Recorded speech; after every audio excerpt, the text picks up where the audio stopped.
হলো আমাদের জীবনের একটি আধার। কিছু সম্পর্ক এমন যা আমরা জন্মসূত্রে লাভ করি, যেমন পরিবার, মা, বাবা। কিছু সম্পর্ক আছে যা আমরা জীবনে অর্জন করে থাকি, তা সে প্রেমের হোক, স্নেহের হোক বা বন্ধুত্বের। এই সকল সম্পর্ক লাভ করার বা গড়ে তোলার 5টি ধাপ রয়েছে। প্রথম ধাপ, কোনো ব্যক্তির সাথে আলাপ হওয়া, তার সাথে কথা বলা বা তাকে দেখা। দ্বিতীয় ধাপ, সে ব্যক্তিকে আমাদের ভালো লাগা।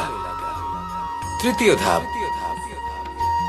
আমাদের এটা চাইতে শুরু করা যে জীবনে এই ব্যক্তি যেন আমাদের বন্ধু হন, আমাদের জীবনে থাকেন, বা আমাদের কাউকে ভালোবেসে ফেলা আর এটা আমাদের ভাবা বা চাওয়া যে সেই ব্যক্তি যেন আজীবন আমার সাথে থাকেন, আমার জীবনে আমার সাথী হয়ে। চতুর্থ ধাপ, লাভ করা। এবার এই ধাপটি অনেক মানুষের পক্ষেই খুবই সরল হয়, বড়ই সরলভাবে নিজেদের সঙ্গীকে লাভ করে থাকেন। কিছু মানুষের জন্য এই ধাপ অত্যন্ত কঠিন হয়ে থাকে। অনেক প্রতিকূল পরিস্থিতির উপর জয়লাভ করে তারা সঙ্গীকে লাভ করেন, কিন্তু লাভ অবশ্যই করেন। এরপরে আসে পঞ্চম, অন্তিম এবং সবথেকে গুরুত্বপূর্ণ ধাপ। সেটা হলো সেই সম্পর্ক পালন করা। এটা হলো এমন এক বিষয় যা প্রত্যেক মানুষের শেখা উচিত। যদি ব্যক্তি নিজের জীবনে সম্পর্ক রক্ষা করতে শিখে যান, তবে প্রত্যেক সম্পর্ক তার জীবনকে স্বর্গ করে তুলবে। আসুন আর আমার সাথে ভালোবেসে বলুন, রাধা রাধা। যখন মানুষের মৃত্যু হয় তখন কি হয়? অনেক সংখ্যক মানুষ শোক পালন করতে চলে আসেন। যে ব্যক্তি মৃত্যু লাভ করেছেন তার অনেক বস্তু থাকে যেগুলো তার প্রিয়, যেগুলো তিনি ব্যবহার করেছেন। তার শয্যা, তার বস্ত্র, তার আভূষণ সবকিছু তার থেকে বিচ্ছিন্ন করা হয় এবং খালি হাতে তাকে শ্মশানের উদ্দেশ্যে রওনা করা হয়। আমি আপনাকে এই প্রশ্ন করতে চাই, আপনি এই সংসারে কি অর্জন করেছেন? ধন সম্পত্তি, বস্ত্র, আভূষণ, এই সবকিছু যে আপনি অর্জন করেছেন, আপনার মৃত্যুর পরে তা আপনার থেকে দূর হয়ে যাবে। এর উত্তর হলো একটাই, আপনার কর্ম। শুধু সেটাই আছে যা একান্ত আপনার, আর শুধু সেটাই এই সংসার থেকে চলে যাওয়ার পরেও সংসারেই জীবিত থাকবে। যদি আপনি দুষ্কর্ম করেন, তাহলে এই সংসার আপনাকে একটি অনুচিত উদাহরণ হিসেবে মনে রাখবে যে এই ব্যক্তি খুব পাপী ছিল, অনুচিত কর্ম করতেন। যে পথে তিনি চলেছেন সেই পথে কারোর চলা উচিত নয়। সেখানেই যদি আপনি সৎকর্ম করেন, তাহলে সংসার চিরকাল এটাই বলবে যে খুব ভালো মানুষ ছিলেন, সবাইকে ভালোবাসতেন, সবাইকে সাহায্য করতেন, আমার খুব প্রিয় মানুষ ছিলেন। এটাই হলো শ্রেষ্ঠ কর্ম। সেই জন্য জীবনে শুধুমাত্র ধন সম্পত্তি, আভূষণ এই সব অর্জন করতে গিয়ে নিজের মনোনিবেশ করবেন না। শ্রেষ্ঠ কর্ম করুন। সংসার থেকে চলে যাওয়ার পরেও এই কর্মই এই সংসারে আপনাকে জীবিত রাখবে। আসুন আমার সাথে ভালোবেসে বলুন, রাধা রাধা। আশা এবং বিশ্বাস মানুষের জীবনের দুই অমূল্য স্তম্ভ। এটাই হলো ঢাল এবং এটাই হলো অস্ত্র। এটাই আমাদের রক্ষা করে এবং এটাই আমাদের জীবনের পথ প্রশস্ত করে। কিন্তু ছোট একটা সমস্যা আছে। এবার যদি আপনি বটবৃক্ষের থেকে এই আশা রাখেন যে এ আমাকে ফল দেবে, তাহলে সেই আশা ভঙ্গ হওয়াই স্বাভাবিক। আর যদি আপনি বিশ্বাস করেন যে খেজুর গাছ আপনাকে ছায়া প্রদান করবে, তাহলে সেই বিশ্বাসও অবশ্যই ভঙ্গ হবে। তাহলে কি করা উচিত? চোখ বন্ধ করে যে কাউকে বিশ্বাস করার আগে বা যে কারোর থেকে আশা রাখার আগে নির্বাচন করুন যে কার ওপর বিশ্বাস রাখতে চান, কার ওপর আশা রাখতে চান। তবে আমি তো বলবো যে বিশ্বাস করতে হলে নিজের ওপর করুন, যে এই সংসারে এমন কোনো কাজ নেই যা আপনি করতে পারেন না। আর শুধু কর্ম করতে থাকুন আর ভরসা রাখুন ঈশ্বরের ওপর, যে উনি আপনার কর্ম দেখবেন আর আপনাকে আপনার কর্মফল অবশ্যই দেবেন, আপনাকে সাফল্য দেবেন। যদি আপনার বিশ্বাস অটল হয়, নিরন্তর পরিশ্রম করেন, তাহলে ঈশ্বর কখনোই আপনার আশা ভঙ্গ হতে দেবেন না। আসুন আর আমার সাথে ভালোবেসে বলুন, রাধা রাধা। আমাদের সকলের কাছে বৃক্ষ অত্যন্ত প্রিয়। আমরা সর্বদাই চাই এই বৃক্ষ যেন সবুজ থাকে, ফুলে ফলে ভরে থাকে, আমাদের ছায়া প্রদান করে, তা যেন সুস্থ থাকে, আমাদের ফল প্রদান করে। আর সেই জন্য আমরা প্রতিদিন সেই বৃক্ষকে জল প্রদান করি। কিন্তু কখনো ভেবে দেখেছেন যে জল তো আমরা বৃক্ষের গোড়ায় দিই, তারপরেও এই জল সেই বৃক্ষের প্রত্যেকটি পাতায় ঠিক পৌঁছে যায়? এটা কিভাবে সম্ভব? কিছুটা এরকমই হলো আমাদের কর্ম। যদি এই পৃথিবীতে থেকে শুদ্ধ মনে সৎকর্ম করেন, এই কর্ম সোজা ঈশ্বরের কাছে গিয়ে পৌঁছয়। যদি শ্রদ্ধা ভাব নিয়ে সমর্পিত হয়ে শুদ্ধ চিত্তে আপনি কাউকে সেবা করেন, তা সে মাতা পিতাই হোক, পরিবার হোক, গুরু হোক, পশুপক্ষী হোক বা সমাজ হোক, তাহলে সেটা সোজা ঈশ্বরের চরণে সমর্পিত হয়।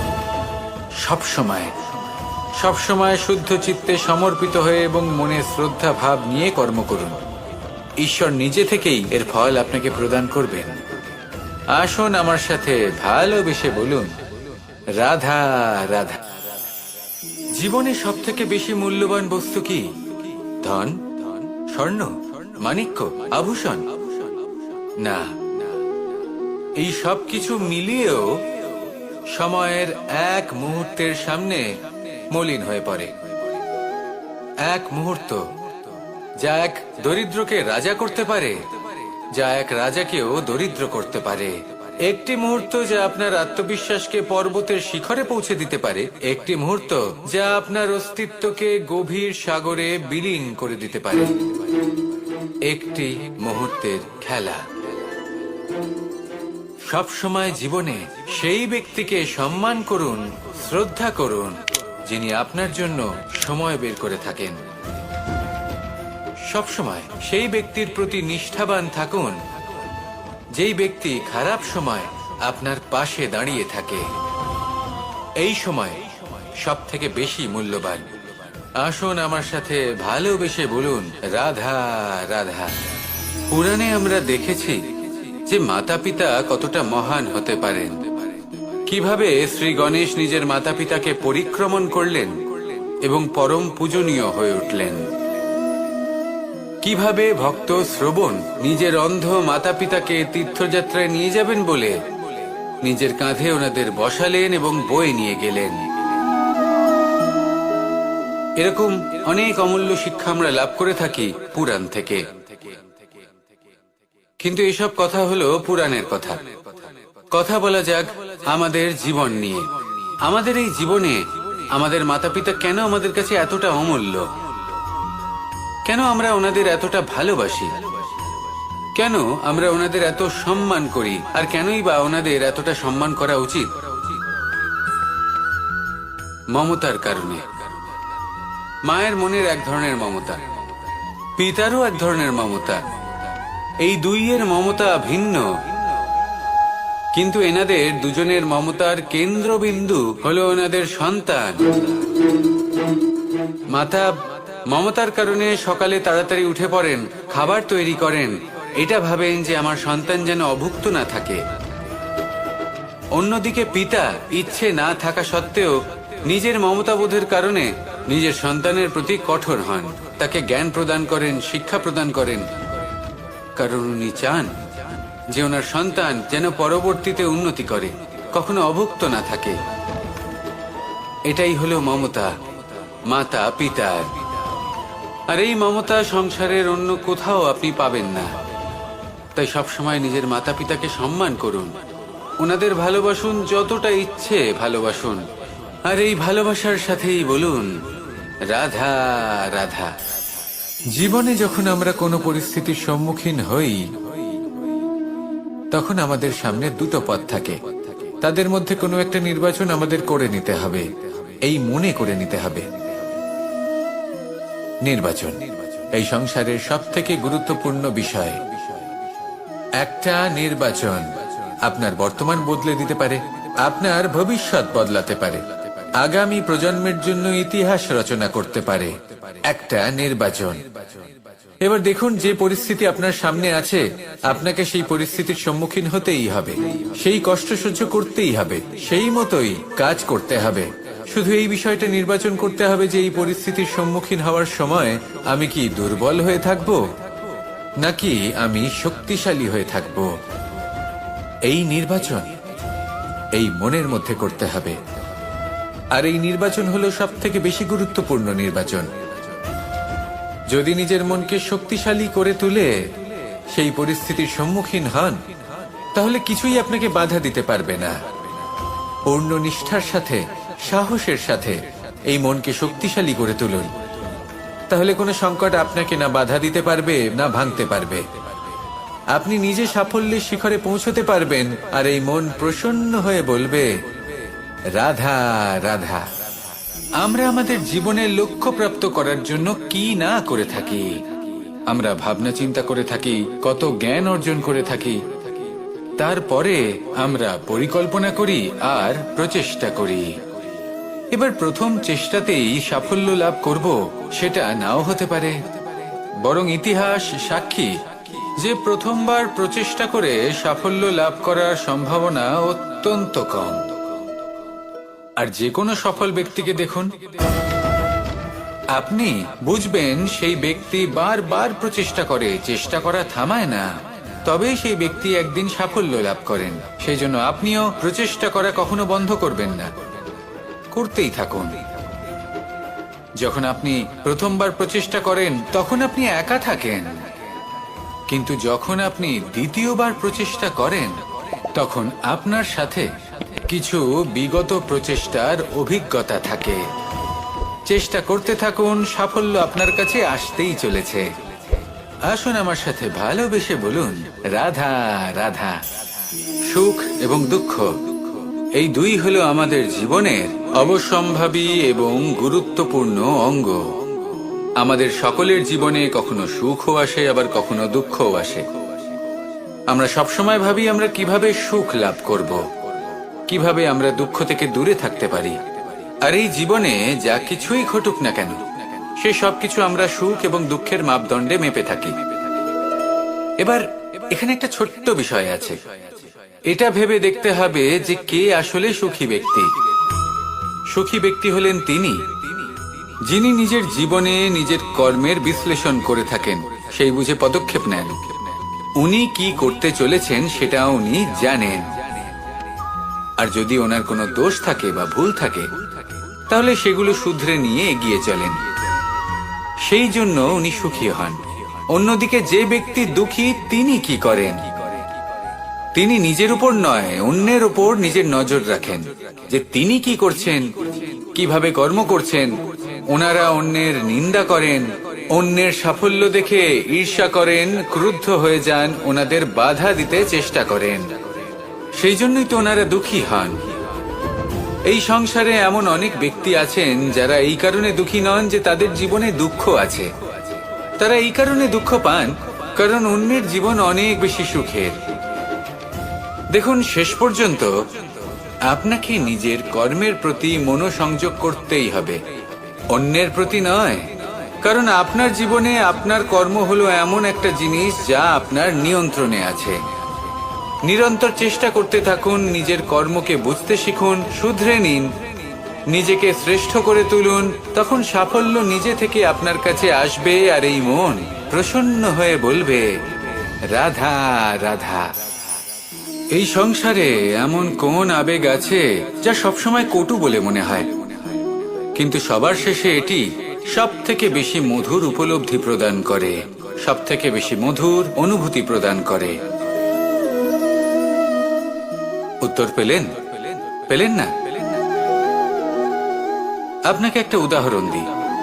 যখন মাতা সীতাকে অপহরণ করা হয়েছিল তখন শ্রীরাম অপেক্ষা করেছিলেন 4 মাস পর্যন্ত। উনি খুঁজতে চেয়েছিলেন, কিন্তু উনি ওনার খোঁজ বন্ধ রেখেছিলেন। কল্পনা করে দেখুন ওনার কতটা যন্ত্রণা হয়েছিল। উনি শুধু অপেক্ষা করছিলেন, কারণ তখন বর্ষা ছিল। অনেক দিন পর্যন্ত সূর্যের আলো দেখা যায়নি। উনি জানতেন এরকম সময় বানর সেনার পক্ষে বনের মধ্যে পথ খোঁজা খুবই কঠিন কাজ হবে। সাগর পার করা অত্যন্ত কঠিন হয়ে দাঁড়াবে। তারা হয়তো বনের মধ্যে পথ হারিয়ে ফেলবে। উনি অপেক্ষা করলেন, আর এই অপেক্ষার ফল হিসেবে উনি কি লাভ করলেন? সাগরে সেতু নির্মাণ করলেন এবং মাতা সীতাকে সসম্মানে আবার ফিরিয়ে আনলেন। যদি শ্রীরাম অপেক্ষা না করতেন তাহলে হয়তো এই সবকিছু কখনোই সম্ভব হতো না। এটাই হলো শক্তি ধৈর্যের। এটাই হলো আমাদের কাছে শিক্ষা।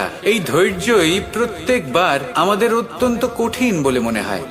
ধৈর্য ধরা অত্যন্ত কঠিন, কিন্তু অবশেষে এটাই সব থেকে শ্রেষ্ঠ ফল দান করে, সব থেকে মধুর উপলব্ধি, সব থেকে মধুর অনুভূতি প্রদান করে।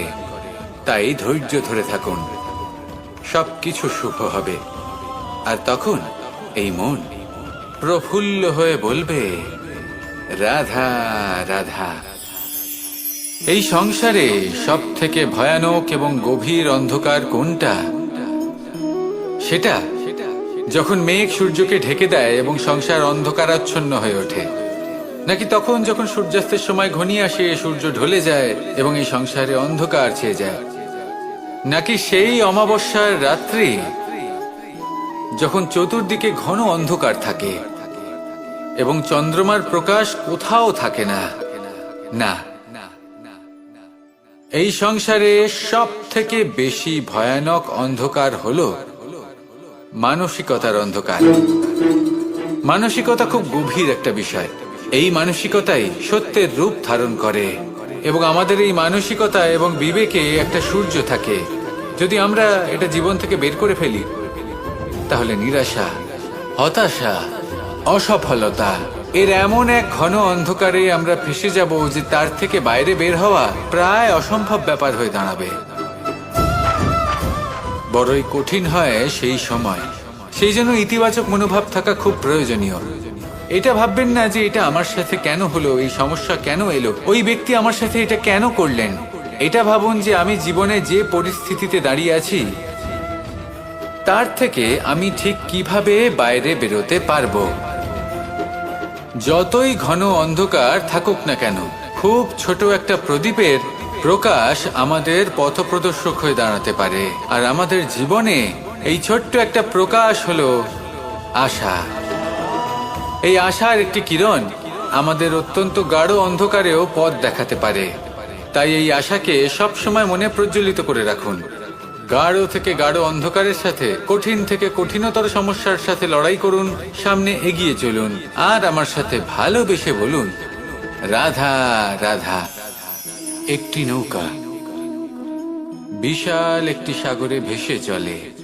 কখনো যাত্রীদের বা কখনো বিশাল বস্তুকে নিজের সাথে বহন করে নিয়ে চলে, এক স্থান থেকে অন্য স্থানে পৌঁছে দেয়। এই নৌকা কখনো সাগরে আটকে পড়ে বা কখনো ডুবে যেতেও পারে, কিন্তু এই নৌকা তখন ডুবে যায় না যখন এর আশেপাশে অধিক মাত্রায় জল থাকে। এটা তখন ডুবে যায় যখন ও নিজের আশেপাশের থাকা জলকে নিজের ভেতরে প্রবেশ করতে দেয়। যখন আস্তে আস্তে এই জল প্রবেশ করতে থাকে, নৌকা ভারী হতে থাকে আর আস্তে আস্তে ডুবে যায়। এটা আমাদের কাছে একটা শিক্ষা। হতেই পারে আমাদের এই সংসারে, আমাদের জীবনে আশেপাশে অনেক বেশি মাত্রায় নেতিবাচক শক্তি থাকবে, ঈর্ষা থাকবে, বিদ্বেষ, ঘৃণা বা ভয় থাকবে, কিন্তু মনের এই নৌকা শুধু তখনই ডুববে যখন আপনি এই নেতিবাচক শক্তিকে নিজের ভেতরে প্রবেশ করতে দেবেন। মনে রাখবেন, এই নেতিবাচক শক্তিকে কখনো নিজের মনে প্রবেশ করতে দেবেন না। প্রবেশ করলেও তাহলে যেন সে সেখানে কোনো স্থান না পায়।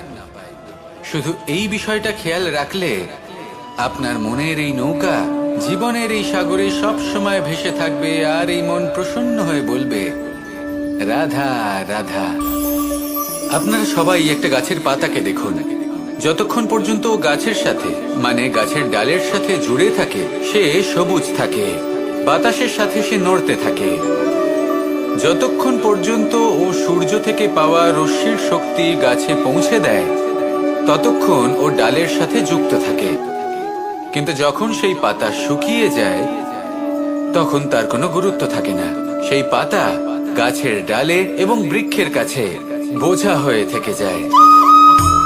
এবং এমন এক সময় আসে যখন সেই ডালটি শুকনো সেই পাতাকে পরিত্যাগ করে। এটাই আমরা এই প্রকৃতিতে দেখি এবং এটাই হলো সত্য। আর এটাই আমাদের জীবনে খুব বড় একটা শিক্ষা। যদি আপনিও নিজের জীবনে নিজের আপনজনদের কাছে বোঝা স্বরূপ হয়ে দাঁড়ান, তাহলে তারা আপনাকে যতই ভালোবাসুক না কেন, ওনারা যদি নাও চান, তাহলেও এমন এক দিন আসবে যখন আপনার আপনজন আপনাকে পরিত্যাগ করবে। সেই জন্য সবসময় আত্মনির্ভর হয়ে ওঠার চেষ্টা করুন। নিরন্তর পরিশ্রম করতে থাকুন, কারোর ওপর বোঝা হয়ে থাকবেন না, বরং তার সাথে মিলে দায়িত্ব পালন করুন। এমনটা করবেন তাহলে আপনার সম্মানও বজায় থাকবে এবং সম্পর্কের মধ্যে আপনার মূল্যও বজায় থাকবে। আসুন আর আমার সাথে ভালোবেসে বলুন, রাধা রাধা। আমাদের মধ্যে এমন অনেক মানুষ আছেন যারা বই পড়তে পছন্দ করেন। অনেক মানুষ আছেন যারা ভিন্ন ভিন্ন রকমের কাহিনী পড়েন। এবার পড়তে পড়তে মাঝে এমন একটা অধ্যায় অবশ্যই আসে যা আমাদের হৃদয় স্পর্শ করে যায়। আমরা হৃদয় যন্ত্রণা অনুভব করি, তাও আমরা সেই কাহিনী শেষ পর্যন্ত পড়ি এবং তখন আমরা বুঝতে পারি যে সেই যন্ত্রণাময় অধ্যায়টি কেন এসেছিল, তার থেকে আমরা কি শিক্ষা পেলাম এবং আমরা অবশেষে লক্ষ্যেও পৌঁছলাম। কিন্তু যদি সেই যন্ত্রণাদায়ক অধ্যায়টিতে আপনি থেমে যান, আপনি যদি এটা ভাবেন যে আমি আর পড়তে পারবো না, তাহলে আপনি জানতেও পারবেন না যে পরবর্তীতে কি হতে চলেছে। এই মন দুঃখে ভরে উঠবে, মনে প্রশ্ন আসতেই থাকে যার উত্তর আমরা পাই না, নিজেদের লক্ষ্য বুঝতেই পারি না।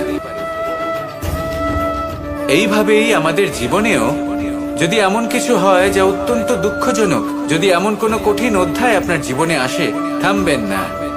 তাহলে আপনার জীবনের কাহিনীর একটি যন্ত্রণাদায়ক দুঃখজনক অধ্যায় মাত্র। শেষ পর্যন্ত এই কাহিনীতে টিকে থাকুন, কর্ম করতে থাকুন। আপনি বুঝতে পেরে যাবেন যে এই কঠিন পরিস্থিতি আপনার জীবনে কেন এসেছিল। আপনি শিক্ষাও লাভ করবেন এবং লক্ষ্য লাভ করবেন। আসুন আমার সাথে ভালোবেসে বলুন, রাধা রাধা। যখন আমরা মৌন থাকি তখন আমরা কতটা শক্তি ব্যয় করি, বিন্দুমাত্র নয়। সেখানেই যখন আমরা রুষ্ট হই তখন আমরা কতটা শক্তি ব্যয় করি।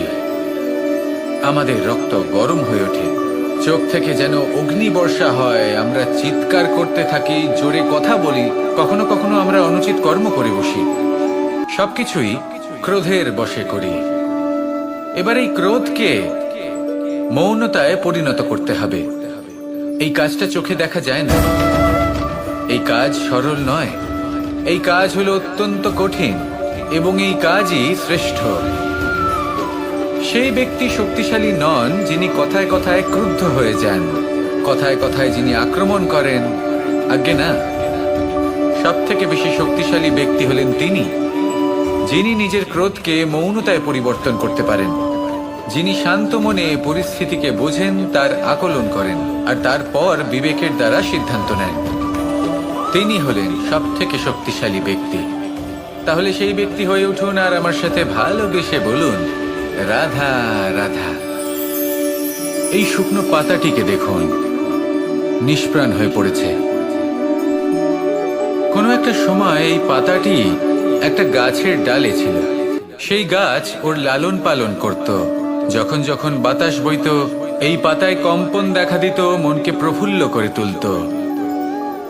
কোনো একদিন এই পাতা গাছের ডাল থেকে ঝরে পড়ে গেল।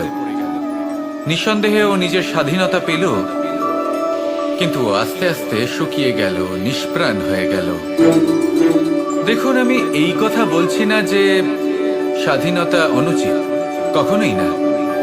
কিন্তু যে কোনো পরিস্থিতিতে স্বাধীন হতে চাওয়া এটা নিশ্চিতরূপে অনুচিত। আমরা যদি আমাদের জীবনে পরিবারের গুরুত্ব ভেবে দেখি, তাহলে এই পরিবারে যতই মতভেদ থাকুক না কেন, যতই মনোমালিন্য থাকুক না কেন, যতই বিবাদ থাকুক না কেন, এই সব মিটিয়ে নেওয়া অত্যন্ত প্রয়োজনীয়। সেই সবকিছু সমাপ্ত করা অত্যন্ত প্রয়োজনীয়। কখনো এই পরিবারকে ভাঙতে দেবেন না, কখনো এই পরিবার থেকে দূরে চলে যাবেন না। এই পরিবার হলো আমাদের জীবনের একটা অমূল্য সম্পদ, অমূল্য এক আশ্রয়, যা এই সংসারে হয়তো কোথাও আপনি পাবেন না। তাই একে আগলে রাখুন। ভেবে নিন আপনি পাতা আর আপনার পরিবার সেই গাছ। আসুন আমার সাথে ভালোবেসে বলুন, রাধা রাধা। জ্যোতিষ একটা বিদ্যা, এ হলো একটা বিজ্ঞান। যে নক্ষত্র দশায় আপনি জন্মগ্রহণ করেছেন, যে স্থানে আপনার জন্ম হয়েছে, এগুলো আপনার জীবনের দিশা স্থির করার ক্ষেত্রে গুরুত্বপূর্ণ ভূমিকা পালন করে। কিন্তু যে রাশিতে আপনি জন্ম নিয়েছেন আর আপনার যা নাম স্থির হয়েছে, সেটা আপনার ভবিষ্যৎ নির্ধারণ করবে তা আবশ্যক নয়। রা দিয়ে রাম এবং রা দিয়ে রাবণ, এই দুজনের রাশি সমান ছিল, কিন্তু একজন নিজের শক্তির দুর্ব্যবহার করলেন। স্বর্ণ লঙ্কার অধিপতি রাবণ, চতুর্দিকে বিজয়ী হওয়া সেই ব্যক্তি নিজের পতনের সম্মুখীন হলেন। শ্রীরাম রাবণকে বধ করলেন। শ্রীরাম, যিনি নিজের কর্ম দ্বারা, নিজের পরিশ্রম দ্বারা ঈশ্বর উপাধি লাভ করেছিলেন, 14 বছরের বনবাস ভোগ করলেন, আর যখন বিপদে পড়লেন তখনও নিজের রাজ্যের সাহায্য নিলেন না। বনের মধ্যে নিজে বানর এবং ভাল্লুকদের নিয়ে একটি সেনাবাহিনী গড়ে তুললেন এবং রাবণকে তার কুকর্মের শাস্তি দিলেন। তাই সর্বদা এটা মনে রাখবেন, আপনার খ্যাতি, আপনার ভবিষ্যৎ আপনার কর্ম নির্ধারণ করে, আপনার রাশি নয়। তাই সবসময় শ্রেষ্ঠ কর্ম করুন আর আমার সাথে ভালোবেসে বলুন, রাধা রাধা। প্রজাপতি দেখেছেন কি সুন্দর হয়, তাই না? এই প্রজাপতি, ওদের দিকে তাকালে নিজের অজান্তেই নিজের মুখে হাসি ফুটে ওঠে। কিন্তু এই প্রজাপতি জন্ম থেকেই এমন দেখতে হয় না। জন্ম থেকে এদের কাছে ডানা থাকে না, এরা উড়তেও পারে না। যখন একটি প্রজাপতি জন্ম নেয় তখন প্রথমে ডিম অবস্থায় থাকে সে। আস্তে আস্তে সেই কবচ সে ভেঙে ফেলে, খুব পরিশ্রম করতে হয় তাকে। তারপর কীটের আকার ধারণ করে সে চলতে থাকে, অনেক কষ্ট সহ্য করতে হয়, অনেক পরিশ্রম করতে হয়। তারপর তার রূপ বদলে যায়, তারপরে তার ডানা গজায়, তারপরে সে উড়তে পারে। এই নিরন্তর পরিশ্রমই সাফল্যের মূল মন্ত্র হয়। কখনো কখনো প্রতিভাও কম পড়ে যায় যদি নিরন্তর পরিশ্রম না করা হয়, যদি সমর্পণের ভাব মনে না থাকে, দৃঢ় নিষ্ঠা না থাকে। আর কখনো কখনো সেই ব্যক্তি যার মধ্যে বিশেষ প্রতিভা থাকে না, সেই ব্যক্তি নিরন্তর পরিশ্রম করে, নিজের মনে সমর্পণের বোধ জাগিয়ে তোলে, দৃঢ় নিষ্ঠার সাথে কর্ম করে আর সাফল্য লাভ করে। সেই জন্য আপনি জীবনে যেখানেই পৌঁছে যান না কেন, নিরন্তর পরিশ্রম করতে থাকুন। তবেই আপনার ভবিষ্যৎ রঙিন প্রজাপতির মতন গগনচুম্বী হবে। তবেই এই সংসার আপনাকে দেখবে এবং নিজের অজান্তেই এই সংসার নিজের মুখে হাসি ফুটিয়ে তুলবে এবং এই সংসার আমার সাথে ভালোবেসে বলবে, রাধা রাধা। কখনো কখনো অন্ধকারের সাথে লড়াই করার জন্য আমরা প্রদীপ জ্বালাই। এতে প্রথমে সলতে রাখি, তারপর তেল ঢালি, তারপর আগুন জেলে এটা প্রজ্বলিত করি। তারপর একটা সময় আসে যখন এই প্রদীপ নিভে যায়। কারণটা কি? কারণ কি এটা যে প্রদীপের প্রকাশমান হওয়ার ক্ষমতা সমাপ্ত হয়েছে? না, এই যে আগুন আমরা দেখতে পাচ্ছি, এই আগুনের জন্য যে শক্তির প্রয়োজন হয় তা আসে এই তেল থেকে। যদি এই তেল সমাপ্ত হয়ে যায় তাহলে এই প্রকাশ তাও সমাপ্ত হয়ে যায়। আর আমাদের জীবনে এই তেল হলো আমাদের কর্ম, আর এই আগুন আর এর দ্বারা উৎপন্ন হওয়া প্রকাশ আমাদের ভাগ্য। যত আমাদের কর্ম ক্ষীণ হতে থাকবে, আমাদের ভাগ্য সৌভাগ্য কোথাও না কোথাও লুপ্ত হয়ে যাবে। যে উজ্জ্বল ভবিষ্যৎ আমরা চাইছি তা কখনো লাভ করতে পারবো না যদি কর্ম না করি। ঠিক যেমন তেল ছাড়া অগ্নি উৎপন্ন হয় না, তেমনি কর্ম ছাড়া সৌভাগ্য হয় না। আর যেমন কর্ম তেমন ভাগ্য। তাই সবসময় কর্ম করতে থাকুন, কর্ম করা থামাবেন না। আর আমার সাথে ভালোবেসে বলুন, রাধা রাধা। মুক্তোর এই মালা দেখতে কত সুন্দর হয়, তাই না? যিনি ধারণ করেন তাকেও এটা শীতলতা প্রদান করে। আর যে ব্যক্তি দেখে তার চোখও এই দৃশ্য দেখে শান্তি উপলব্ধি করে।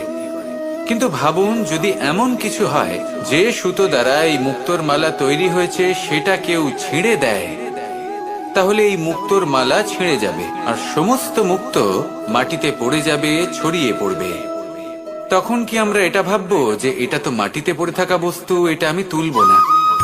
ভাববো না, তাই না? আমরা নিচু হয়ে একটা মুক্তো কুড়িয়ে নিই এবং আবার এদের সুতোর মধ্যে প্রবেশ করাই। কেন? কারণ এই মুক্ত হলো বহুমূল্য। এতে কোনো সন্দেহ নেই যে এই মুক্ত হলো বহুমূল্য। কিন্তু এর থেকেও অনেক বেশি বহুমূল্য হলো আমাদের জীবনে আমাদের সম্পর্ক, আমাদের বন্ধু বান্ধব। এই সম্পর্কেও কখনো কখনো বিবাদ হয়, মনোমালিন্য হয়, এগুলোও ছড়িয়ে যায়। আর সেই সময় এই মুক্তোর মতোই নত হয়ে আমাদের এই সম্পর্কগুলিকে হাতে তুলতে হবে, এদের জুড়তে হবে, এদের আগলে রাখতে হবে, কারণ এদের থেকে বহুমূল্য আর কিছুই নেই। আর যদি এই কাজটা আপনি শিখে নিতে পারেন, তাহলে আপনার জীবনের এই সম্পর্ক, এই বন্ধুত্ব সবসময় আপনাকে বল প্রদান করবে, আনন্দ প্রদান করবে। আর এই মন সুপ্রসন্ন হয়ে বলবে, রাধা রাধা। কর্ণ, সূর্যপুত্র কর্ণ, স্বয়ং সূর্যের পুত্র, দেবী কুন্তীর প্রথম পুত্র। সেই কর্ণ যার একটি বাণ আমার রথকে, সেই রথ যার উপর মহাবলী অর্জুন বিরাজমান ছিলেন, যার পতাকায় স্বয়ং হনুমান ছিলেন, সেই রথকে তার একটি বাণ ধসিয়ে দিতে পেরেছিল। দৈব কবচ কুণ্ডলধারী কর্ণ, সেই কর্ণ যুদ্ধক্ষেত্রে নিজের সমাপ্তির সম্মুখীন হলেন। কারণ কি ছিল? নির্বাচন। দুর্যোধনের সাথে বন্ধুত্ব রাখার জন্য তার অনুচিত কর্মে কোনোদিন কোনো প্রতিবাদ করেননি, তাকে সঙ্গ দিয়েছেন এই নির্বাচন। যখন দ্রৌপদীর বস্ত্রহরণ হচ্ছিল, তখন তাকে বাধা দেওয়ার বদলে নীরব থাকার নির্বাচন, তার বিরোধিতা কখনো না করার নির্বাচন। এই নির্বাচনই কারণ হয়ে দাঁড়ালো কর্ণের পতনে। এই সংসারে সবার উপকার আপনি স্বীকার করতে পারেন, তাকে সম্মানও করতে পারেন, কিন্তু তার সামনে এতটাও নত হবেন না যে নিজের অন্তর্মনের কথাটা আপনি শুনতে না পান। নির্বাচন যদি ধর্মসঙ্গত হয়, তবেই তা শুভ হয়। আসুন আমার সাথে ভালোবেসে বলুন, রাধা রাধা। দৃশ্য একটা মহান নাম, দেবী গঙ্গার সুপুত্র। স্বয়ং বৃহস্পতি এবং পরশুরাম ছিলেন ওনার শিক্ষাগুরু। অত্যন্ত মহান যোদ্ধা ছিলেন, কিন্তু এই মহান যোদ্ধা, ইনি ইতিহাসে আজ পর্যন্ত সেই সম্মান পেলেন না যার উনি যোগ্য ছিলেন। কারণ নির্বাচন। রাজ সিংহাসনের সেবা করার প্রতিজ্ঞা নিয়েছিলেন উনি। এবার রাজ সিংহাসনে যেই বসুক না কেন, তার সেবা করা, তার প্রত্যেক আদেশ পালন করা, এটাই ছিল ওনার প্রতিজ্ঞা। তা সেই ব্যক্তি উচিত হোক বা অনুচিত, সে উচিত পথে চলুক বা অনুচিত পথে চলুক, সুপাত্র হোক বা কুপাত্র, উনি তার সেবা করতে থাকলেন, তার প্রত্যেক আদেশ পালন করতে থাকলেন, নিজের প্রতিজ্ঞা পালন করতে থাকলেন। ধৃতরাষ্ট্র নেত্রহীন অবশ্যই ছিলেন, কিন্তু এতটাও নেত্রহীন ছিলেন না যে উনি প্রজাদের চোখের জল, ধর্ম অধর্ম দেখতে পাবেন না। উনি সব বুঝতে পারতেন। আর এদিকে ভীষ্ম নিজে প্রতিজ্ঞাবদ্ধ হয়েছিলেন। দুর্যোধন অনুচিত পথে চালিত হচ্ছিল, তাও উনি তাকে সঙ্গ দিতে থাকলেন। আর পরিণামস্বরূপ আজ পর্যন্ত ইতিহাসে উনি সেই স্থান পেলেন না, সেই সম্মান পেলেন না যার যোগ্য উনি ছিলেন। যদি আপনি কোনো প্রতিজ্ঞা করে থাকেন, তা সে যতই কোনো উচিত কারণের জন্য হোক না কেন, যদি আস্তে আস্তে সময়ের সাথে সেই প্রতিজ্ঞা আপনাকে অনুচিত পথে চালিত করে অধর্মের পথে নিয়ে যায়, পাপের পথে নিয়ে যায়, তাহলে সেই প্রতিজ্ঞা ভঙ্গ করা অত্যন্ত আবশ্যক। সময় অনুসারে নিজেকে বদলানো আবশ্যক, নয়তো এই প্রতিজ্ঞা আপনাকে দিয়ে পাপ কর্ম করাবে, কুকর্ম করাবে, আর আপনার বিনাশের কারণ হবে। আসুন আমার সাথে ভালোবেসে বলুন, রাধা রাধা। অশ্বত্থামার মৃত্যু হলো। কেউ জানে না সে মানুষ নাকি হাতি। এই বাক্য কে বলেছিলেন? সাক্ষাৎ ধর্মরাজ যুধিষ্ঠির। সেই যুধিষ্ঠির যিনি নিজের জীবনে কখনো মিথ্যে বলেননি, কিন্তু উনি এমন কিছু নির্বাচন করেছিলেন যার জন্য চিরকাল শুধুই মহারাজ যুধিষ্ঠির হয়ে থেকে গেলেন। কখনো অভিমন্যুর সমান হতে পারলেন না। যখন দ্রুত ক্রীড়ার আমন্ত্রণ এসেছিল, তখন মহারাজ যুধিষ্ঠির সেটা অস্বীকার করতেই পারতেন,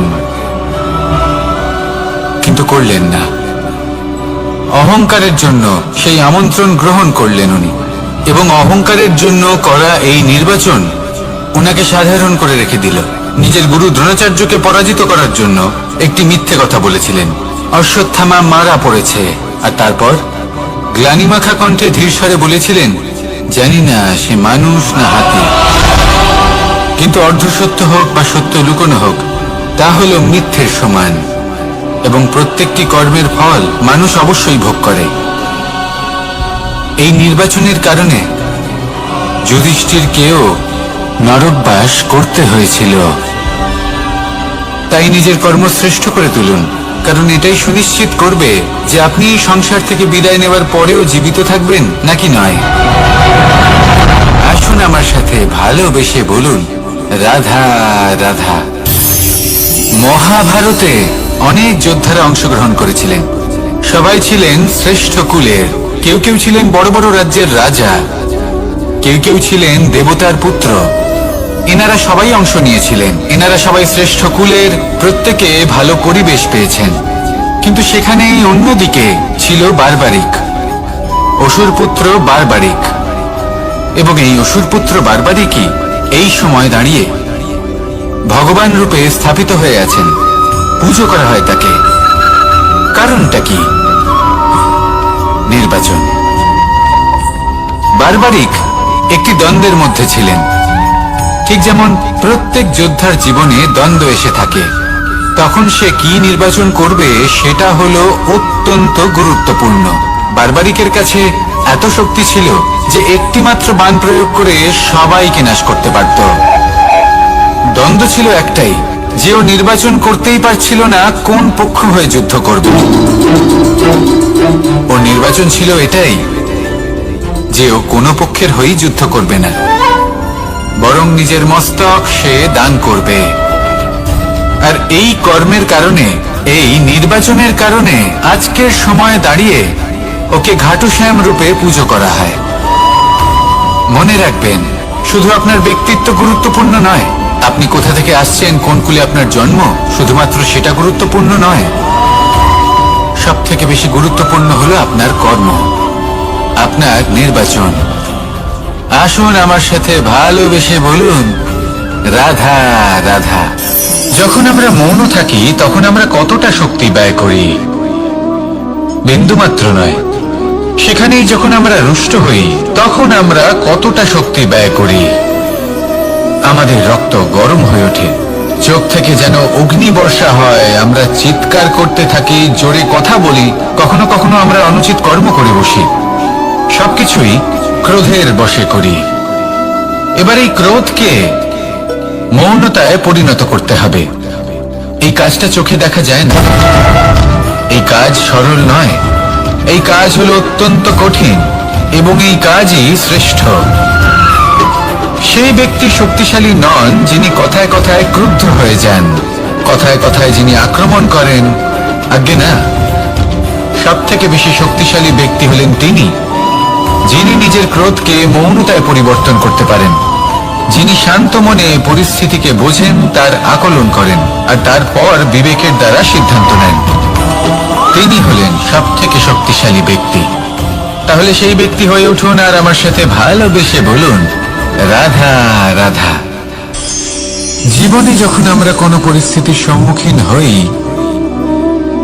তখন আমাদের সামনে দুটো পথ থাকে। তাদের মধ্যে কোনো একটা নির্বাচন আমাদের করে নিতে হবে, এই মনে করে নিতে হবে। নির্বাচন এই সংসারের সব থেকে গুরুত্বপূর্ণ বিষয়। একটা নির্বাচন আপনার বর্তমান বদলে দিতে পারে, আপনার ভবিষ্যৎ বদলাতে পারে, আগামী প্রজন্মের জন্য ইতিহাস রচনা করতে পারে। একটা নির্বাচন। এবার দেখুন, যে পরিস্থিতি আপনার সামনে আছে, আপনাকে সেই পরিস্থিতির সম্মুখীন হতেই হবে, সেই কষ্ট সহ্য করতেই হবে, সেই মতোই কাজ করতে হবে। শুধু এই বিষয়টা নির্বাচন করতে হবে যে এই পরিস্থিতির সম্মুখীন হওয়ার সময় আমি কি দুর্বল হয়ে থাকব নাকি আমি শক্তিশালী হয়ে থাকব। এই নির্বাচন এই মনের মধ্যে করতে হবে। আর এই নির্বাচন হলো সব থেকে বেশি গুরুত্বপূর্ণ নির্বাচন। যদি নিজের মনকে শক্তিশালী করে তুলে সেই পরিস্থিতির সম্মুখীন হন, তাহলে কিছুই আপনাকে বাধা দিতে পারবে না।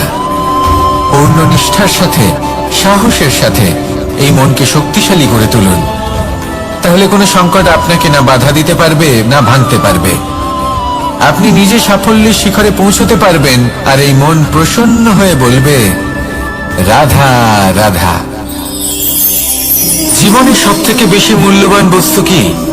ধন, স্বর্ণ, মাণিক্য, আভূষণ? না, এই সব কিছু মিলিয়েও সময়ের এক মুহূর্তের সামনে মলিন হয়ে পড়ে। এক মুহূর্ত যা এক দরিদ্রকে রাজা করতে পারে, যা এক রাজাকেও দরিদ্র করতে পারে। একটি মুহূর্ত যা আপনার আত্মবিশ্বাসকে পর্বতের শিখরে পৌঁছে দিতে পারে, একটি মুহূর্ত যা আপনার অস্তিত্বকে গভীর সাগরে বিলীন করে দিতে পারে। একটি মুহূর্তের খেলা। সব সময় জীবনে সেই ব্যক্তিকে সম্মান করুন, শ্রদ্ধা করুন, যিনি আপনার জন্য সময় বের করে থাকেন। সব সময় সেই ব্যক্তির প্রতি নিষ্ঠাবান থাকুন, যেই ব্যক্তি খারাপ সময় আপনার পাশে দাঁড়িয়ে থাকে। এই সময় সব থেকে বেশি মূল্যবান। আসুন আমার সাথে ভালোবেসে বলুন, রাধা রাধা। প্রজাপতি দেখেছেন? কি সুন্দর হয়, তাই না? এই প্রজাপতি, ওদের দিকে তাকালে নিজের অজান্তেই নিজের মুখে হাসি ফুটে ওঠে। কিন্তু এই প্রজাপতি জন্ম থেকেই এমন দেখতে হয় না। জন্ম থেকে এদের কাছে ডানা থাকে না, এরা উড়তেও পারে না। যখন একটি প্রজাপতি জন্ম নেয়, তখন প্রথমে ডিম অবস্থায় থাকে সে। আস্তে আস্তে সেই কবচ সে ভেঙে ফেলে, খুব পরিশ্রম করতে হয় তাকে। তারপর কীটের আকার ধারণ করে সে চলতে থাকে। অনেক কষ্ট সহ্য করতে হয়, অনেক পরিশ্রম করতে হয়। তারপর তার রূপ বদলে যায়, তারপরে তার ডানা গজায়, তারপরে সে উড়তে পারে। এই নিরন্তর পরিশ্রমই সাফল্যের মূল মন্ত্র হয়। কখনো কখনো প্রতিভাও কম পড়ে যায় যদি নিরন্তর পরিশ্রম না করা হয়, যদি সমর্পণের ভাব মনে না থাকে, দৃঢ় নিষ্ঠা না থাকে। আর কখনো কখনো সেই ব্যক্তি যার মধ্যে বিশেষ প্রতিভা থাকে না, সেই ব্যক্তি নিরন্তর পরিশ্রম করে, নিজের মনে সমর্পণের বোধ জাগিয়ে তোলে, দৃঢ় নিষ্ঠার সাথে কর্ম করে আর সাফল্য লাভ করে। সেই জন্য আপনি জীবনে যেখানেই পৌঁছে যান না কেন, নিরন্তর পরিশ্রম করতে থাকুন। তবেই আপনার ভবিষ্যৎ রঙিন প্রজাপতির মতন গগনচুম্বী হবে।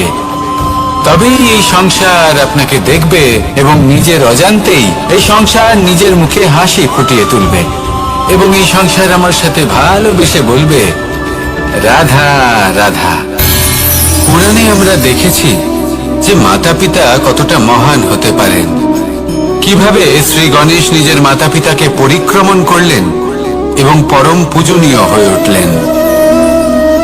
কিভাবে ভক্ত শ্রবণ নিজের অন্ধ মাতা পিতাকে তীর্থযাত্রায় নিয়ে যাবেন বলে নিজের কাঁধে ওনাদের বসালেন এবং বয়ে নিয়ে গেলেন। এরকম অনেক অমূল্য শিক্ষা আমরা লাভ করে থাকি পুরাণ থেকে। কিন্তু এসব কথা হলো পুরাণের কথা। কথা বলা যাক আমাদের জীবন নিয়ে। আমাদের এই জীবনে আমাদের মাতা পিতা কেন আমাদের কাছে এতটা অমূল্য?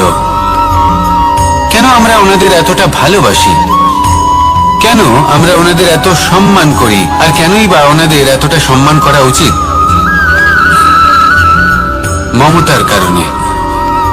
মায়ের মনের এক ধরনের মমতা, পিতারও এক ধরনের মমতা।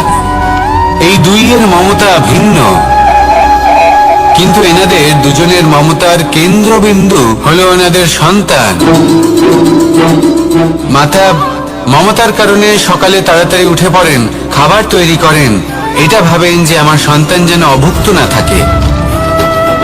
অন্যদিকে পিতা ইচ্ছে না থাকা সত্ত্বেও নিজের মমতাবোধের কারণে নিজের সন্তানের প্রতি কঠোর হন, তাকে জ্ঞান প্রদান করেন, শিক্ষা প্রদান করেন, কারণ উনি চান যে ওনার সন্তান যেন পরবর্তীতে উন্নতি করে, কখনো অভুক্ত না থাকে। এটাই হলো মমতা মাতা পিতার। আর এই মমতা সংসারের অন্য কোথাও আপনি পাবেন না। তাই সবসময় নিজের মাতা পিতাকে সম্মান করুন, ওনাদের ভালোবাসুন, যতটা ইচ্ছে ভালোবাসুন। আর এই ভালোবাসার সাথেই বলুন রাধা রাধা।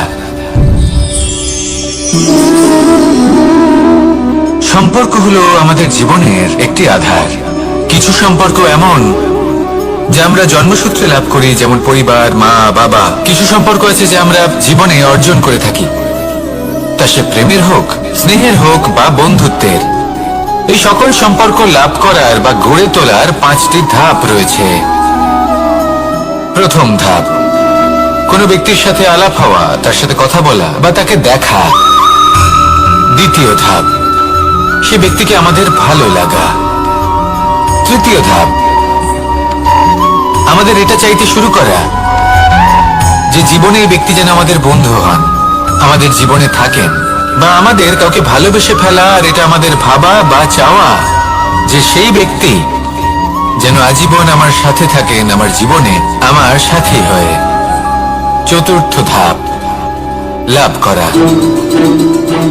এবার এই ধাপটি অনেক মানুষের পক্ষেই খুবই সরল হয়, বড়ই সরল ভাবে নিজেদের সঙ্গীকে লাভ করে থাকেন।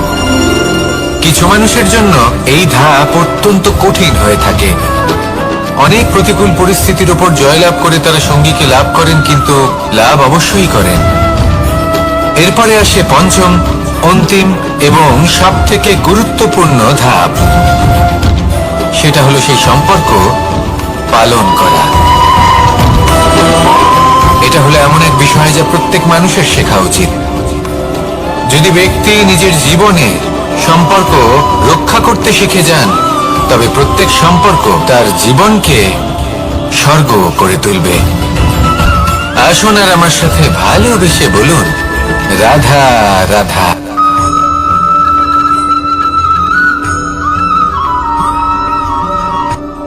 রাত্রে আমরা সুখ নিদ্রা লাভ করি, আমরা স্বপ্ন দেখি, ভবিষ্যতের পরিকল্পনা করি, খুব ভালো লাগে। সকালে যখন চোখ খুলি, নিদ্রা ভঙ্গ হয়, স্বপ্ন সেইখানেই ভেঙে যায়। আর তারপর আমরা আমাদের রোজকার জীবন যাপন করি। স্বপ্ন হয়তো মানুষ রাতের বেলায় দেখেন, কিন্তু সেটাকে সার্থক দিনের বেলাতেই করতে হয়।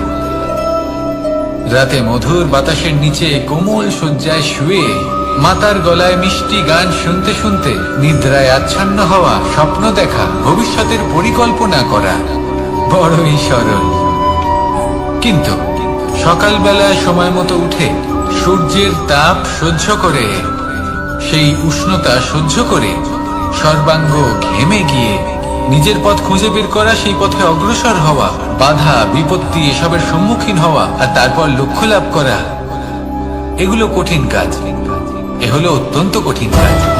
যদি আপনি চান যে স্বপ্ন আপনি দেখেছেন তা সত্যি হোক, তাহলে দিনের বেলায় আপনাকে বেরিয়ে কর্ম করতেই হবে, পরিশ্রম করতেই হবে। মনের এই চক্ষু দিয়ে স্বপ্ন দেখা সম্ভব, কিন্তু যদি আপনি বুঝতে পারেন যে এই স্বপ্নই হলো আপনার লক্ষ্য, তাহলে তাকে সার্থক করতে শুধুমাত্র পরিশ্রম দ্বারাই করতে হবে। তাহলে পরিশ্রম করুন আর আমার সাথে ভালোবেসে বলুন রাধা রাধা। মানুষের জীবনে তিনটি গুণ অত্যন্ত প্রয়োজনীয়: শ্রদ্ধা, বিনম্রতা, যোগ্যতা। যদি জ্ঞান লাভ করতে চান তাহলে শ্রদ্ধার প্রয়োজন, যদি মান লাভ করতে চান তাহলে স্বভাবে বিনম্র হওয়া প্রয়োজন, আর যদি মনোবাঞ্ছিত স্থান লাভ করতে চান তাহলে যোগ্যতার প্রয়োজন। বিষয়টা সহজ। শ্রদ্ধা আপনাকে জ্ঞান দেবে, নম্রতা আপনাকে মান, আর যোগ্যতা উচিত স্থান দেবে। কিন্তু যদি আপনি এই তিনটি গুণ সম্মিলিত করেন তাহলে এমন কিছু লাভ করবেন যা এই সব কিছুর থেকে অনেক ঊর্ধ্বে: সম্মান। আর এ হলো সেই সম্মান যা প্রত্যেক মানুষের নিজের জীবনে লাভ করতে চেষ্টা করা উচিত। কারণ এই হলো সেই সম্মান যার কারণে আপনি চলে যাওয়ার পরেও এই সংসার আপনাকে ভালোবাসবে আর মনে রাখবে। আসুন আমার সাথে ভালোবেসে বলুন, রাধা রাধা। আকাঙ্ক্ষা কখন লোভে পরিণত হয়ে যায় তা কেউ বলতে পারে না। এবার তার পরিণাম কি হতে পারে তাও আমরা কেউ জানি না। আজ আমি আপনাকে বলছি, কোনো ব্যক্তি সব থেকে বেশি ক্ষতির সম্মুখীন তখনই হয় যখন সে এটা মনে করে যে সে সব থেকে বেশি সুরক্ষিত স্থানে রয়েছে। সে ভাবে যে সে সেখানে সুরক্ষিত রয়েছে। সে তখন অসাবধান হয়ে পড়ে, আর তখনই তাকে জীবনের সব থেকে বড় ক্ষতির সম্মুখীন হতে হয়। নিঃস্ব হয়ে যাওয়ার পরিস্থিতি কোনো মানুষের জীবনে তখনই আসে যখন তার কাছে প্রচুর সম্পত্তি থাকে এবং সে তার থেকে অনেক বেশি সম্পত্তি অর্জন করতে চায়। সেই অনেক বেশি সম্পত্তি অর্জন করার চেষ্টায় সে এমন কিছু করে বসে যার ফলে তাকে সমস্ত সম্পত্তি হারাতে হতে পারে। একজন রচনাকার নিজেই নিজের প্রতিভা একদম শেষ করে দিতে পারে যখন সে অনেকগুলো কাজ নিজের কাঁধে নিয়ে নেয়। একটা গুরুত্বপূর্ণ কথা সবসময় মনে রাখবেন, আজ আপনি যেখানেই থাকুন না কেন, যেমনই যে কোনো স্থানেই থাকুন না কেন, এর পেছনে আপনার আকাঙ্ক্ষার একটা বিশাল ভূমিকা রয়েছে। কিন্তু মনে রাখবেন, আপনাকে শিখতে হবে যে কখন আর কিভাবে নিজের উচ্চাকাঙ্ক্ষাগুলিকে লাগাম পরাতে হবে, কারণ এটা অত্যন্ত আবশ্যক। তাই আসুন আর আমার সাথে ভালোবেসে বলুন, রাধা রাধা। অনেক সময় আমরা জীবনে অনেক মানুষকে এমন বলতে শুনে থাকি যে আমি অসফল হয়েছি কারণ আমার সময় ভালো যাচ্ছিল না। আমি এই জিনিসটা লাভ করতে চাইছিলাম কিন্তু করতে পারলাম না কারণ আমার সময়টা ভালো যাচ্ছিল না। আমি আমার জীবনে ওই মহান কাজটা করতে চাইছিলাম কিন্তু করতে পারলাম না। কেন? কারণ আমার সময়টা ভালো যাচ্ছিল না। কিন্তু যে মুহূর্তে ভালো সময় আমার জীবনে আসবে আমি সব কিছু প্রাপ্ত করব। এমন প্রায় প্রত্যেকেই বলেন। আসুন একটা কথা বোঝা যাক। একজন মালিকে দেখুন, সে প্রত্যেক দিন গাছের সেবা করে, তাকে জল দেয়, তার যত্ন আত্তি করে। কেন? প্রত্যেক দিন সেই গাছ ফল দেয় না। সঠিক সময় এলে তবেই সেই গাছ ফল দেয়, কিন্তু প্রত্যেক দিন মালি তার সেবা করে, তাকে যত্ন করে। শুধুমাত্র তখন করে না যখন সেই গাছ ফল দিতে সক্ষম। আর যদি মালি গাছের যত্ন প্রতিদিন না করে তাহলে হয়তো সেই গাছ ফল দিতেই পারবে না। এটাই হলো আমাদের জন্য একটা শিক্ষা। যখন সময় আমাদের জন্য অপেক্ষা করে না তখন আপনি সময়ের জন্য কেন অপেক্ষা করছেন? ভালো সময়ের জন্য অপেক্ষা করবেন না। ভালো এবং শুভ কর্ম দ্বারা ভালো সময়কে নিজের কাছে টেনে আনুন। নিরন্তর কর্ম করুন, পরিশ্রম করতে থাকুন। শুভ সময় আপনা থেকেই আপনার কাছে আসবে। আসুন আমার সাথে ভালোবেসে বলুন, রাধা রাধা। মানুষের এই সংসারে জীবনযাপন করার জন্য কিছু জিনিসের প্রয়োজন পড়ে। এমন কিছু আবেগ, এমন কিছু বস্তু আছে যেগুলো তার প্রয়োজন হয়। কিন্তু সব থেকে বেশি যে জিনিসটা তার প্রয়োজন হয় সেটা হলো সম্মানের। আমাদের ভালো লাগে যখন কেউ আমাদের সম্মান করে। আমরা কাউকে সম্মান করলে তারও সেটা ভালো লাগে।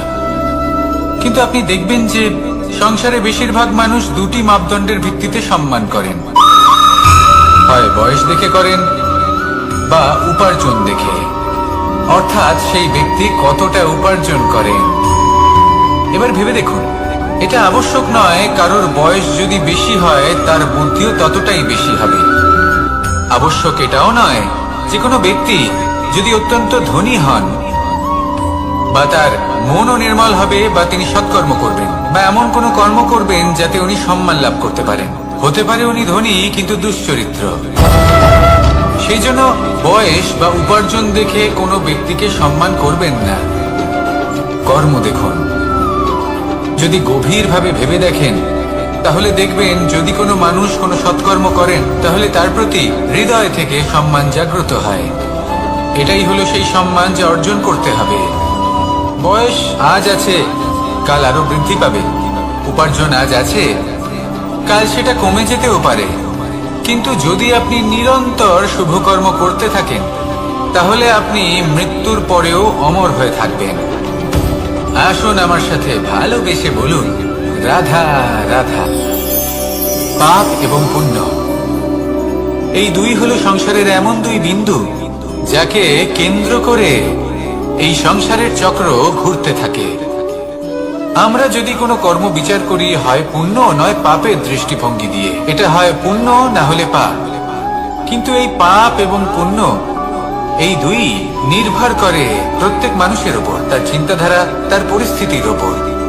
ধরুন এমন একজন মানুষ যিনি অনেক দিন ধরে বনে পথ হারিয়েছেন, অনেক দিন হয়তো উনি কোনো খাবার খাননি। এবার এমন পরিস্থিতি চলে এসছে যে এবার যদি উনি খাবার না খান তাহলে হয়তো জীবিতই থাকবেন না। আর এমন অবস্থায় ওনার সামনে যদি কোনো প্রাণী আসে তাহলে তাকে শিকার করা, এটা কিন্তু তার কাছে পাপ নয়, এটা তো জীবিত থাকার একমাত্র উপায়। এটা তার কাছে পুণ্য সম। আর যদি আমি এমন একজন ব্যক্তির কথা বলি যিনি সরল, যিনি একটি সুখী, শান্ত, সুরক্ষিত জীবনযাপন করছেন, তার কাছে কিন্তু এটা পাপ। এইরকমই এই সংসারে ভিন্ন ভিন্ন পরিভাষা আছে পাপ এবং পুণ্যের। তার মধ্যে যদি আমি আপনাকে একটি সরল পরিভাষা দিই, সেটা হলো জীবনে যখনই কোনো কর্ম করবেন সেটা নিয়ে একটু ভেবে দেখুন যে এই যে কাজটা আমি করছি তার ফলে এই যে অন্য মানুষেরা আছেন এই সংসারে তারা কি দুঃখ পাবেন? যদি তারা দুঃখ পান তাহলে সেটা পাপ। যদি আপনি এমন কোনো কর্ম করেন যার ফলে অন্যরা প্রসন্নতা লাভ করেন, তাদের মুখে হাসি ফুটে ওঠে, যদি তারা প্রেরিত হন, জীবনে সামনে এগোতে পারেন, তাদের বিকাশ হয়, তাহলে এটা হলো পুণ্য।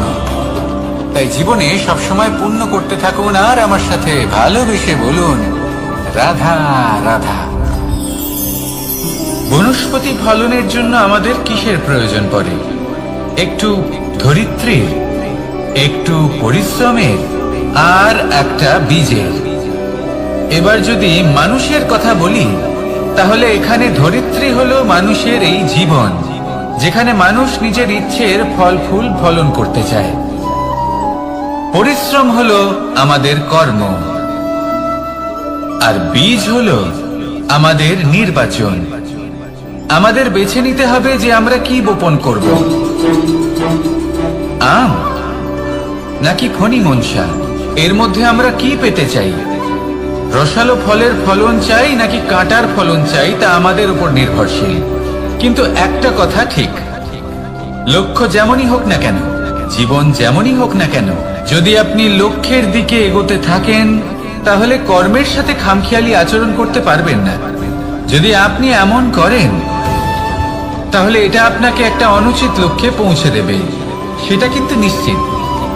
সবসময় এটা মনে রাখবেন, কর্মের সাথে খামখেয়ালি হবেন অর্থাৎ কর্মফলও আপনার সাথে খামখেয়ালি হবে।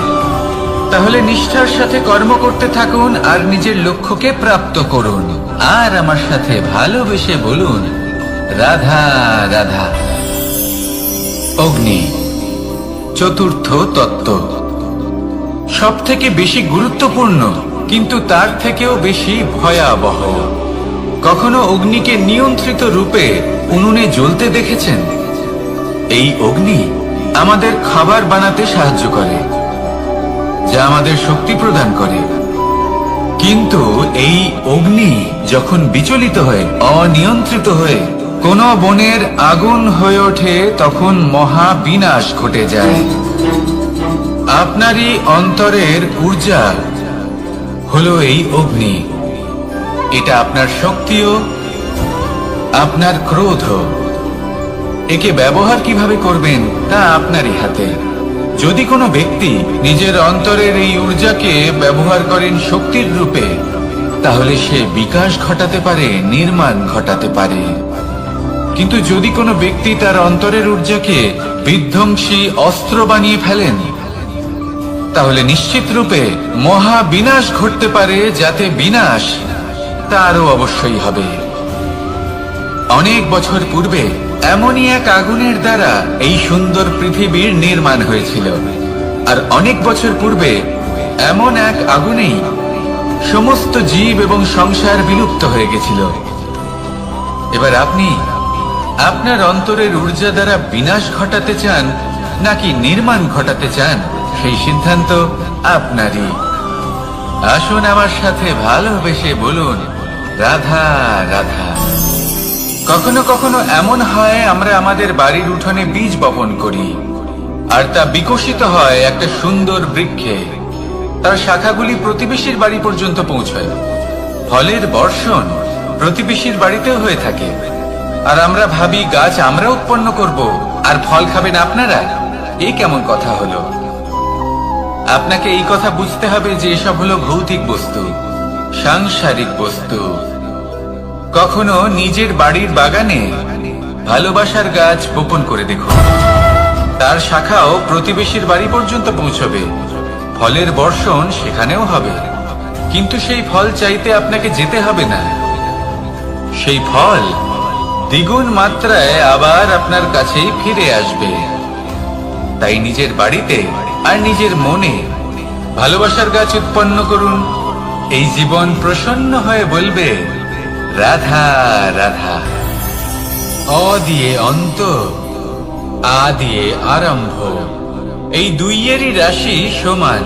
যদি আপনি মন দিয়ে দেখেন তবে দেখবেন এদের সম্পর্ক খুবই নিবিড়। কিভাবে? যখন কোনো কিছু শুরু হয় এটা নিশ্চিত হয়ে যায় যে তা সমাপ্তও হবে। আরম্ভই যদি না হয় তার সমাপ্তও হবে না। যা আরম্ভ হয়েছে তার সমাপ্তি হলো অবশ্যম্ভাবী। এটাই হলো প্রকৃতির নিয়ম, একে এড়ানো যায় না। এবার এই কথা আমরা সকলে জানি। এবার মানুষ কি ভাবে যে সমাপ্তির পরে কি হতে পারে, এর উত্তর তাদের কাছে নেই। তাদের উচিত অন্য কোনো বিষয় ভাবা যা বেশি গুরুত্বপূর্ণ। এবার মানুষ এটা জানে না যে মৃত্যুর পরে কি হতে পারে, কিন্তু এই কথা অবশ্যই জানে যে জন্ম থেকে মৃত্যু পর্যন্ত এই সময়, যাকে আমরা জীবন বলে থাকি, এই সময় আমরা কর্ম করতে পারি। এই কথা তো আমরা জানি। তাহলে এমন কি কর্ম করা যেতে পারে যা আমাদের সমাপ্তির পরও আমাদের প্রাসঙ্গিক করে রাখতে পারে, এই বিষয়ে ভাবা উচিত। যে জন্মগ্রহণ করেছে তার মৃত্যু হবেই, এটা সাধারণ বিষয়। কিন্তু ইতিহাস আজও সেই সকল মানুষজনকে স্মরণ করেন যাদের এই সংসার তাদের মৃত্যু নয়, বরং তাদের জীবনকালে যে কর্ম তারা করেছেন তার দ্বারা মনে রাখেন। সেই কর্মের কারণে এই সংসারে তাদের নাম, তাদের কর্ম, তাদের ব্যক্তিত্ব, তাদের কীর্তি অমর হয়ে থাকে এবং থাকবে। আপনার কাছে এতটা সময় নেই যতটা আপনার মনে হচ্ছে আপনার কাছে আছে। সেই জন্য যত শীঘ্র সম্ভব শ্রেষ্ঠ কর্ম করুন, যতটা পারবেন ততটা অধিক সুকর্ম করুন। এই সংসারে নিজেকে অমর করে তুলুন আপনার মৃত্যুর পরেও। আর আমার সাথে ভালোবেসে বলুন, রাধা রাধা। উমা, এ কি? আমি কখন থেকে এখানে অপেক্ষা করছি, হাত পেতে দাঁড়িয়ে রয়েছি যাতে একটা ফল আমার হাতে এসে পড়ে এবং সেটা আমি খেতে পারি। কখন থেকে অপেক্ষা করছি, কিন্তু সেটা হচ্ছেই না। এবার আপনি বলবেন যে এসব কি বলছি, এ কি অদ্ভুত কথা বলছি। যদি ফল খেতে হয় তাহলে আমাকে বৃক্ষে চড়তে হবে, ফলের কাছে পৌঁছতে হবে, তবেই তো ফল পাবো। এবারে এটা অত্যন্ত সহজ ব্যাপার, কিন্তু এই বিষয়টা আপনি নিজের জীবনের প্রসঙ্গে ভেবে দেখুন। লক্ষ্য কোথায় আছে আপনি জানেন, সেই লক্ষ্যে পৌঁছানোর পথ কি সেটাও আপনি জানেন, সেই পথে চলার ক্ষমতাও আপনার রয়েছে, কিন্তু তাও আপনি নিজের লক্ষ্য লাভ করতে পারছেন না। কেন? কারণ আপনি অপেক্ষা করছেন যে লক্ষ্য আপনার সামনে চলে আসবে, কিন্তু তা হয় না। লক্ষ্য সে যাই হোক না কেন, ধন হোক, প্রেম হোক, কোনো সম্মান হোক বা মোক্ষ হোক, যদি আপনি তার দিকে অগ্রসর না হন তাহলে ফল প্রাপ্তি অসম্ভব ব্যাপার, তা কোনোদিনই হবে না। সেই জন্য আপনার চোখের সামনে আপনি যদি নিজের লক্ষ্যকে দেখতে পান তাহলে উঠুন এবং সেই দিকে অগ্রসর হতে শুরু করুন। নিজের অন্তরের সকল অশুভ গুণ দূর করুন, অলসতা ত্যাগ করুন, অজ্ঞানতা ত্যাগ করে দিন এবং চলতে থাকুন। অবশ্যই মনোবাঞ্ছিত ফল লাভ করতে পারবেন। মনে রাখবেন, চলতে থাকলে তবেই লক্ষ্য প্রাপ্তি হবে।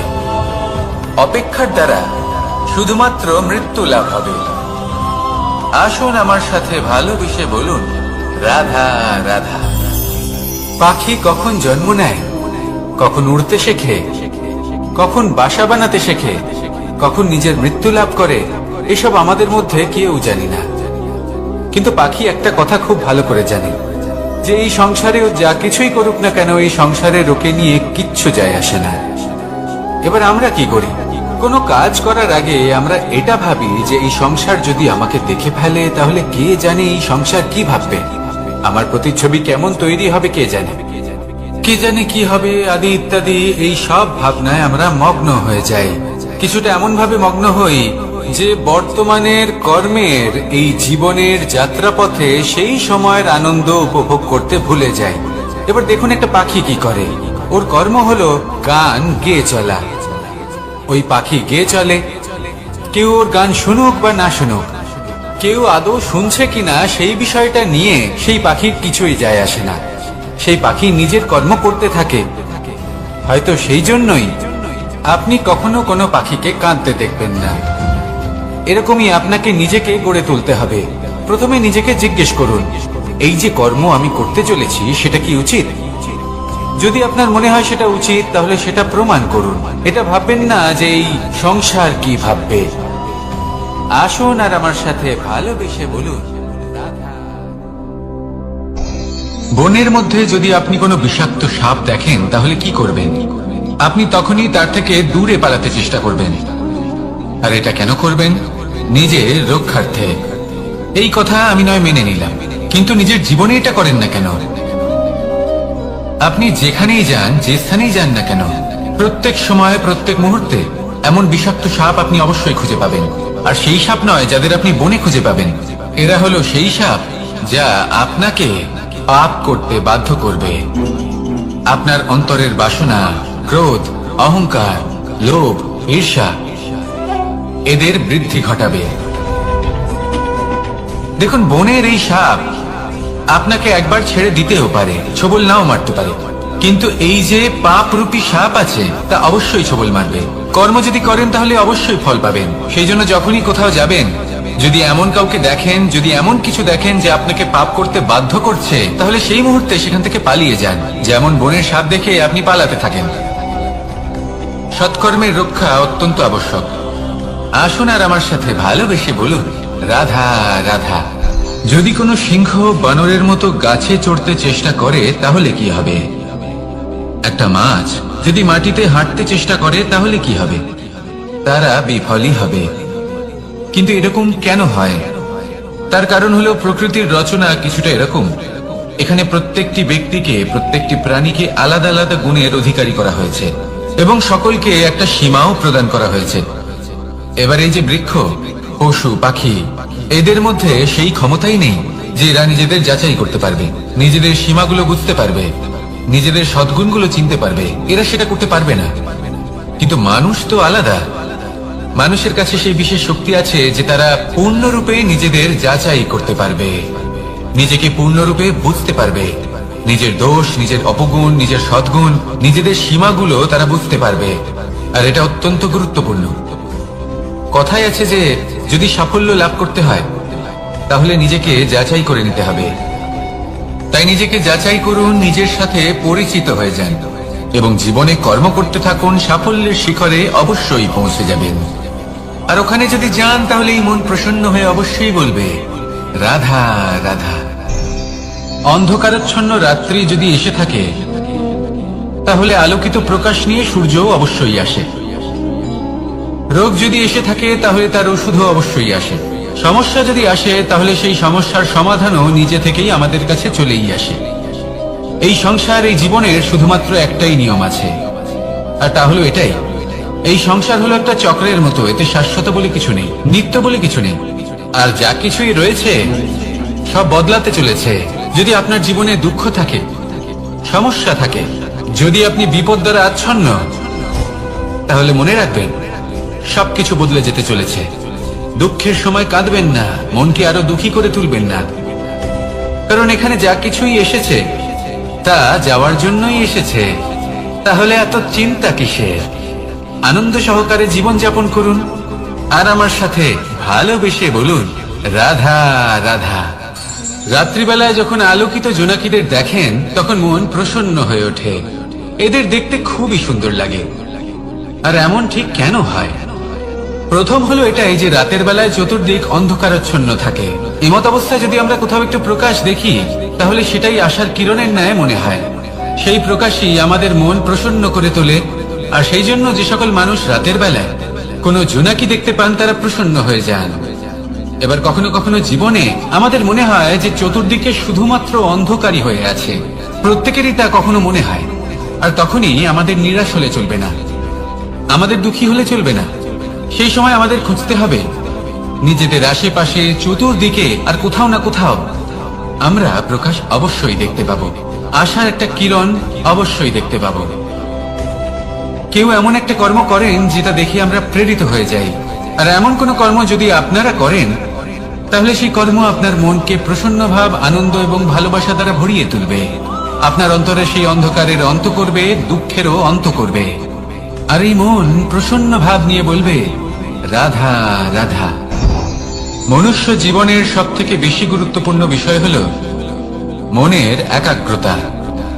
এই সংসারের যে কটি মহান কার্য সম্পাদন হয়েছে তা হলো মনের এই একাগ্রতার একমাত্র ফল। আপনি অবশ্যই দেখে থাকবেন অনেক ছোট বড় নদী যা বয়ে চলে তাদের সামনে একটা বাঁধ নির্মাণ করা হয় সেই সব নদীর জল সঞ্চয় করতে। বাঁধ হয়ে গেলে প্রয়োজন মতো বা মনের ইচ্ছে মতো তাকে ব্যবহার করা সম্ভব। এবার এটাই আমাদের মনের সাথেও সম্ভব। আমাদের মনের একাগ্রতা আজকের দিনে দাঁড়িয়ে বিভিন্ন ধরনের বিকার, ক্রীড়া এবং ভোগের মধ্যে ভাগ হয়ে গেছে। একে একত্রিত করতে হবে, একটা বাঁধ নির্মাণ করতে হবে, কর্মের বাঁধ। আপনাকে শুধু এটাই করতে হবে, যেটা উচিত কর্ম সেটাই করুন, যেটা অনুচিত কর্ম সেটা করা থেকে নিজেকে বিরত রাখুন। ব্যাস, এই কাজটাই আপনি করতে থাকুন, করতে থাকুন। মনের মধ্যে একাগ্রতার বাঁধ নির্মাণ করুন। আর একবার যদি তা নির্মাণ হয়ে যায় তাহলে যখন চাইবেন, যেখানে চাইবেন, যতটা চাইবেন একাগ্রতা প্রয়োগ করতে পারবেন। আর একবার যদি আপনি এটা শিখে যান তাহলে এই সংসারকে বদলে ফেলার মতো কাজ আপনি করতে পারবেন, সমাজকে শুধরাবার মতো কাজ করতে পারবেন। তাহলে এই মনকে একাগ্র করুন আর আমার সাথে ভালোবেসে বলুন রাধা রাধা।